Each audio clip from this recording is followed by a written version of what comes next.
O Ministério da Saúde estima que 827 mil pessoas vivam com HIV e AIDS no Brasil. Nos últimos anos, o país tem batido o recorde de pessoas em tratamento. De acordo com o governo federal, de 2009 a 2015, o número de pessoas em tratamento no SUS, Sistema Único de Saúde, aumentou 97%, passando de 231 mil pessoas para 455 mil. Mas apesar da ampliação do acesso ao tratamento, atualmente 372 mil pessoas infectadas com HIV ainda não estão em tratamento no Brasil. Destas, cerca de 112 mil não sabem que foram infectadas e do total estimado, 260 mil já têm conhecimento, mas não recebem os medicamentos necessários. Em geral, essas pessoas são marginalizadas e enfrentam grandes desafios no acesso a serviços de saúde e sociais. É o que analisa o infectologista e professor da Escola Paulista de Medicina da Universidade Federal de São Paulo, Ricardo Dias. Ele aponta que, além das dificuldades de acesso a regiões remotas no país, a pobreza também é um grande obstáculo. A infecção pelo HIV no Brasil, ela tem algumas características e uma delas é que recentemente ela se pauperizou. Isso significa que ela se difundiu entre as pessoas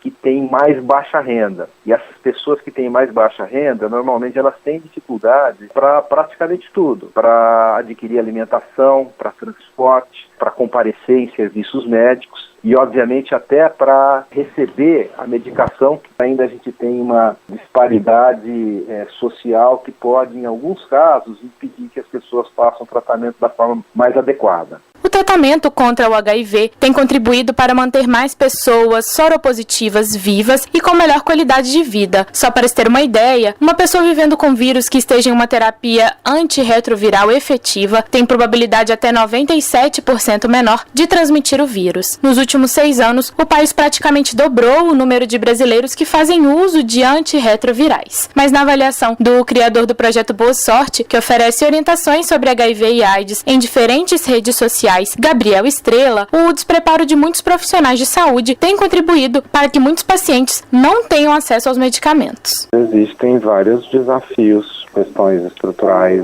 de serviços de saúde que estão desmembrados ou que estão com falta de insumo. E a gente tem também um problema com profissionais.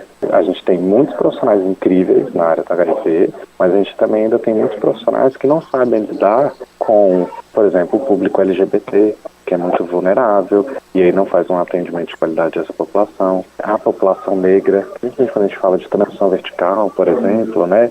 A gente ainda tem muitas mulheres negras sofrendo violência obstétrica. Além disso, o criador do projeto Boa Sorte, Gabriel Estrela, explica que ainda existem complicadores individuais que prejudicam o acesso ao tratamento contínuo para muitos pacientes. Do ponto de vista individual, a gente tem os desafios tanto do estigma, de gente que tem medo de fazer o tratamento, sabe? Acha que o tratamento vai adoecer, tem medo de fazer o diagnóstico, mas a gente também tem pessoas que individualmente não têm condições de continuar o tratamento. Então, por exemplo, alguém que não tem saneamento básico em casa, pessoas em situação de rua, alguém que tenha seu sigilo ameaçado pelos medicamentos. Então, por exemplo, eu moro com a família, eu não posso falar sobre o meu diagnóstico com a minha família, e aí como que eu tomo meu medicamento, né? Onde que eu guardo, tem que fazer tudo escondido, isso com certeza é um desafio a mais. Na avaliação do infectologista e professor titular da Faculdade de Medicina da UFMG, Dirceu Greco, além de levar os medicamentos para as populações de baixa renda e marginalizadas, é preciso criar políticas públicas com o objetivo de informar e educar a população sobre as doenças sexualmente transmissíveis, começando já nas escolas. Onde é que as pessoas